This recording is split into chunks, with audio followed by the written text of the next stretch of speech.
ser un peso promedio. La fidelidad de Dios es el tema que estamos tratando hoy en Sembradores de Esperanza. Hay un versículo que yo quiero leer en este momento que se encuentra en 1 Corintios 10:13. Ustedes no han sufrido ninguna tentación que no sea común al género humano, pero Dios es fiel y no permitirá que ustedes sean tentados más allá de lo que puedan aguantar. Más bien, cuando llegue la tentación, Él les dará también una salida a fin de que puedan resistir. Y hablando, pastor, con este versículo acerca de lo que son las pruebas, porque es muy bueno hablar de fidelidad de Dios y de que, pero nosotros los seres humanos somos humanos, ¿verdad? Y estamos propuestos a pasar por pruebas, por tentaciones. Quizás nosotros hablando aquí, pero aquí sí hay personas que están pasando por enfermedades ahora mismo. Hay personas que, nosotros hablando de matrimonio, pero están con un problema matrimonial ahora mismo. O quizás por problemas económicos, por problemas de la ley, o muchísimas cosas. Y quizás son personas que no son culpables de eso. Y entonces, a veces preguntan, pero ¿dónde está, pastor, la fidelidad de Dios si mira las circunstancias económicas, matrimonial, de ley que está pasando y realmente no soy culpable de eso?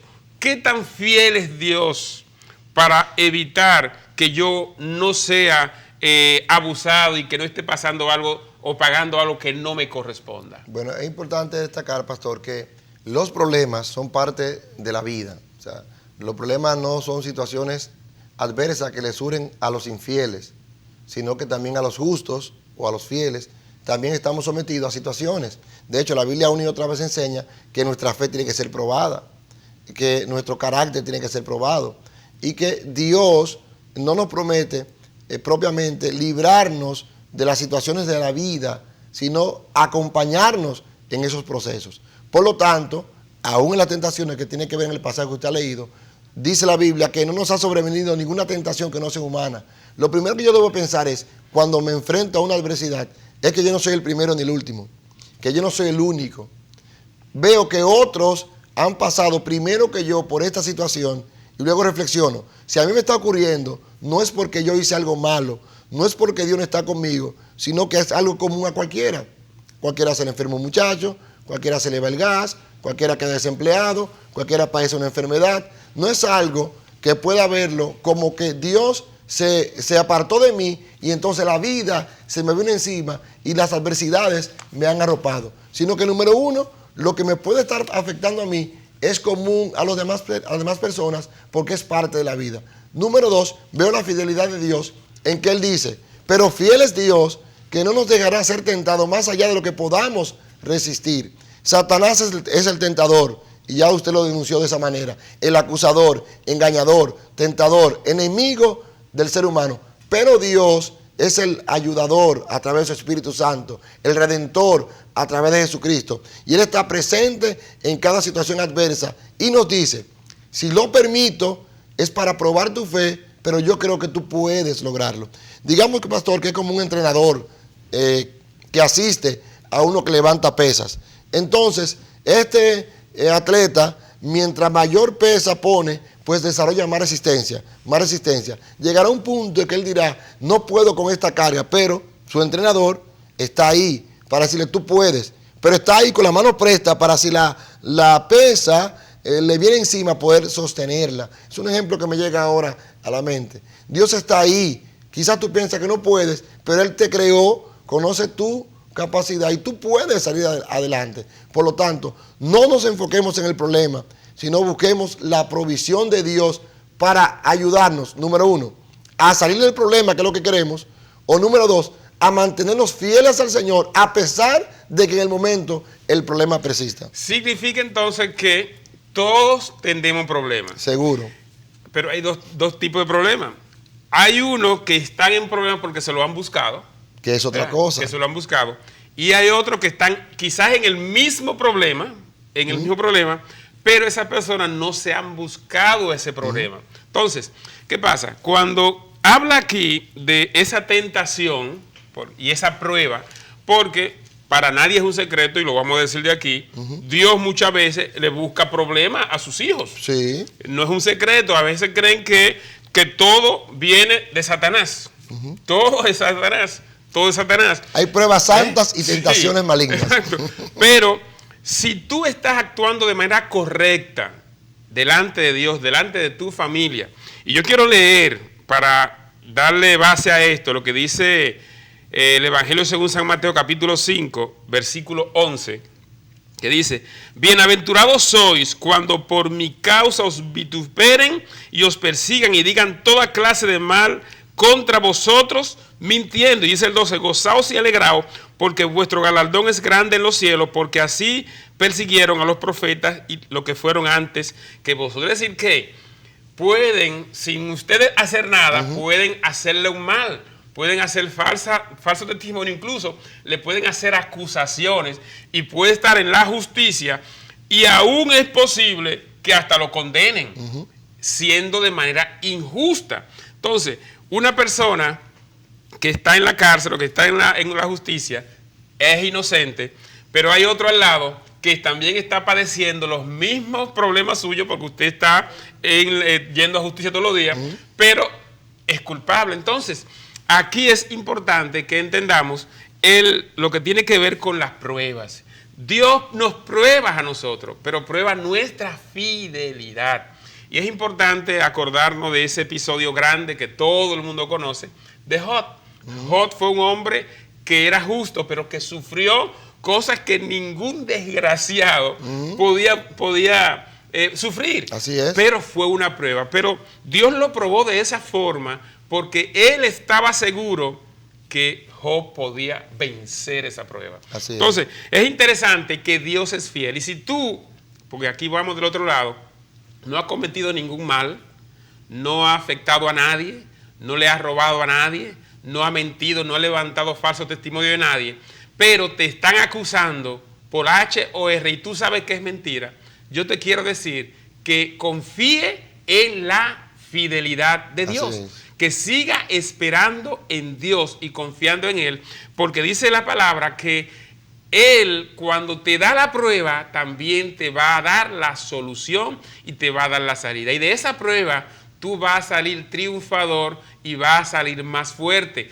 porque la fidelidad de Dios es constante. Ahora, no, y si en Él, por contrario, que por algún hecho que ha hecho, es decir, alguna fechoría, por alguna aberración que has hecho y está también padeciendo, es diferente. Tú tienes entonces que reconocer tu falta, reconocer que ha pecado, que ha fallado, que ha errado, a confesar eso y arrepentirte. Y de igual manera Dios te va a dar la salida de ese problema. Así es, pastor. Es interesante esto. Hay una anécdota que habla de un maestro y su discípulo.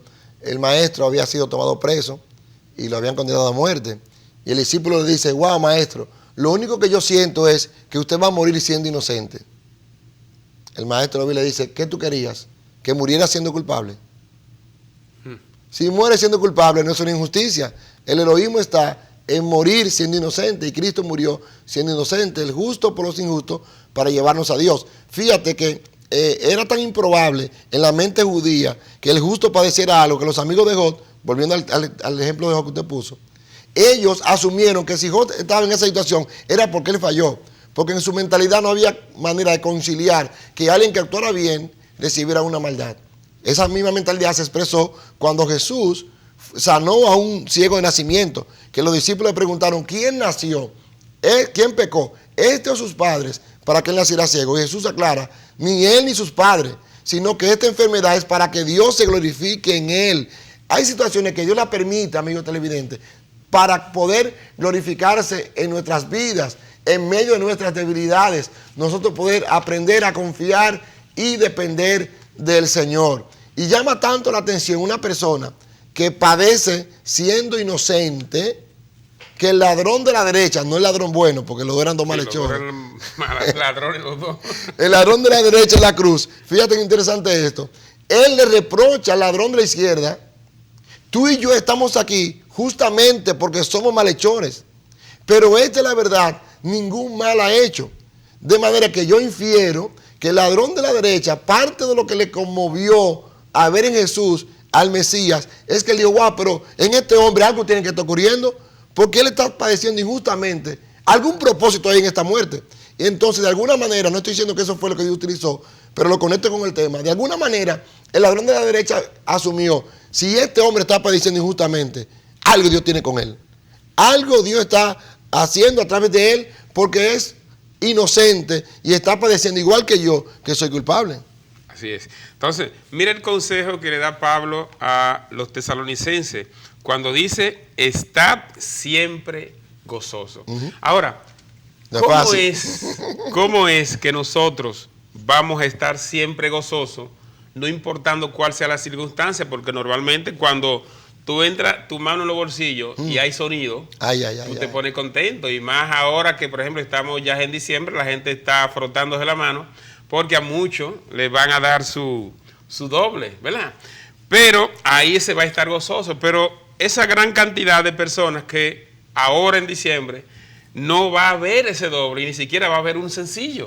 ¿Entiendes? Entonces, ¿cómo es que podemos estar siempre gozosos? Entonces, ahí lo que Pablo demanda es que ese gozo del que Pablo está hablando no va a depender de elementos externos, no va a depender de que si tú estás en salud o que si está enfermo, no va a depender de que si está preso o está libre, no va a depender de que si tiene dinero o no tiene dinero, sino que va a depender realmente de Dios. Y como Dios es nuestra fortaleza, y dice la Biblia que en la presencia del Señor hay plenitud de gozo. Así es. Si nosotros nos mantenemos en paz en la presencia de Dios, el gozo es constante, porque mi gozo y su gozo no debe depender de si tenemos o no tenemos. Lo importante es que tengamos a Dios, y el mismo Dios, dentro de su fidelidad, nos va a garantizar que esa paz y ese gozo esté en nuestros corazones. Así es, y este gozo viene como resultado de una confianza plena en Dios y de una seguridad en que Dios es fiel. La Biblia no pone en entredicho la fidelidad de Dios. La Biblia da evidencias contundentes de que Dios es fiel. Ahora, los problemas en la vida están llamados a probar nuestra fidelidad a Dios, que es distinto. Así es. No poner en tela de juicio la fidelidad del Señor, sino probar nuestra fidelidad al Señor. La nación de Israel en una ocasión pasó por un momento tormentoso. Fue invadido por el reino de Babilonia, destruida Jerusalén, saqueado el templo. Y en esas condiciones el profeta Jeremías escribe en Lamentaciones capítulo 3. Él hace memoria y dice, wow, pero nuestro pecado fue tan grande delante del Señor que nosotros pudiéramos merecer haber sido destruidos por completo. Pero él recapacita. Si hoy estamos de pie, a pesar del dolor, si hoy estamos de pie, a pesar de la enfermedad, si hoy estamos de pie, a pesar del problema que tenemos en el hogar, a pesar de las deudas, de las crisis, es porque nunca han decaído la misericordia del Señor. Así es. Por la misericordia de Jehová no hemos sido consumidos. Nunca decayeron sus misericordias. Nuevas son cada mañana. Y agrega, grande es su fidelidad. La fidelidad de Dios es la que pone en equilibrio, junto con su misericordia, los demás atributos del Señor. Su misericordia es grande, pero su fidelidad es permanente. Dios es fiel. Asimismo, Dios es fiel a los que le son fiel, y Dios espera que tú y yo también aprendamos a confiar en Él en la adversidad, porque en la bonanza, Misael, está en entredicho la fidelidad. Si todo va viento en popa, si todo marcha bien, yo no sé qué tanto tú me amas, porque vamos bien. Ahora, en medio de los problemas es donde se manifiesta la debilidad del carácter, de la infidelidad o de la deslealtad. Pero en la adversidad se pone también de manifiesto si verdaderamente somos fieles. Así es, no importa que sea tanto en la adversidad como en la bonanza. En la adversidad oramos y en la bonanza adoramos. Dice aquí el versículo 17 del capítulo 5 de 1 Tesalonicenses, orad sin cesar, es decir, orar en todo momento. En momento de lucha, de prueba, oramos. Y luego dice el 18, dad gracia en todo, porque esta es la voluntad de Dios para con vosotros en Cristo Jesús. Dar gracia a Dios en todo, por la bonanza, por la enfermedad, por los problemas, por las dificultades. Tenemos que dar gracias a Dios por todo. No apaguemos el espíritu, no menospreciemos la profecía. Dice el versículo 20 y dice el 21, examinarlo todo y retener lo bueno. Ahora, el 23 dice, pastor, y el mismo Dios de paz os santifique por completo, y todo vuestro ser, espíritu, alma y cuerpo sea guardado irreprensible para la venida de nuestro Señor Jesucristo. Fiel es el que os llama, el cual también os hará. Es decir que Amén. El Señor aquí Él mismo se está comprometiendo. Así es. Y Él dice, fiel es el que te llama. El que te llama, mira que al que lo llaman, dice un adagio, que al que lo llaman No lo engañan. no lo engañan. Entonces, Dios te ha llamado a un propósito. Dios te ha prometido. Y aquí el mismo Dios dice, fiel es el que llama y Él mismo también lo hará. Por lo tanto, nosotros lo que tenemos que hacer es confiar en Dios. Así es. Es confiar y esperar en su fidelidad. Aunque no estemos viendo nada, Él es fiel. Y mira, y nunca se me olvida eso que dijo Abraham cuando Dios lo mandó al monte Moriah a ofrecer su hijo en sacrificio. Él dijo, mira, subiremos, adoraremos y bajaremos. Amén. ¿Por qué? Porque él estaba confiado y esperanzado que Dios se iba a proveer de un cordero. Esa fe, esa esperanza en la fidelidad de Dios es la que debe estar en nosotros, esperar en Él. No importa lo que estemos viendo o aún no esté viendo nada, sigue esperando en su fidelidad, porque el que prometió, Él cumplirá en tu vida. Amén. De manera, hermano, que si Dios ha prometido algo, Él lo cumplirá. Y algo que Él ha prometido y ha hecho lo que le corresponde hacer para garantizarlo es la salvación y la vida eterna en Cristo Jesús. Él ha prometido que el que a mí viene, yo no le echo fuera. El que cree en mí tendrá vida eterna. Si podemos confiar en Dios para lo grande que es la vida eterna, que hay seguridad en Cristo Jesús, podemos confiar en Dios en lo menor, que son los detalles de esta vida.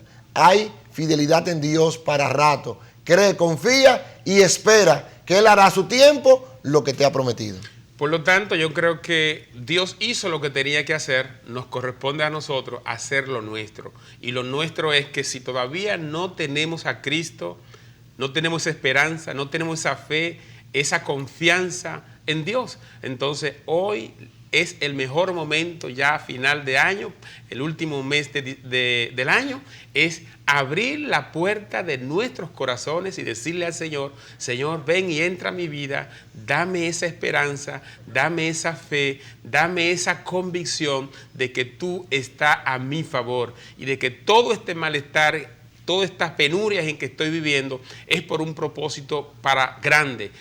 Gracias, Señor, porque tú eres bueno. Él dice en su palabra que de modo que si alguno está en Cristo es nueva creación. Las cosas viejas pasaron y aquí todas son hechas nuevas. Así es, pastor, pues con esta palabra llegamos al final en el día de hoy de nuestro espacio, pastor. Así es, entonces ya nos queda que con esta hermosa palabra que Dios ha traído para hoy, nosotros queremos quedarnos como así preñado de esa palabra y que traiga vida y salvación a todas aquellas personas que están pasando por dificultades. Y te invitamos a que la próxima semana nos acompañe y que quizás pueda dar un testimonio de las grandes cosas que Dios ha hecho contigo y con tu familia. Para el pastor Freddy Pérez y el pastor Misael de los Santos ha sido un placer estar con ustedes y los invitamos a que la próxima semana no se pierdan la próxima emisión de tu programa Sembradores de Esperanza. Hasta entonces.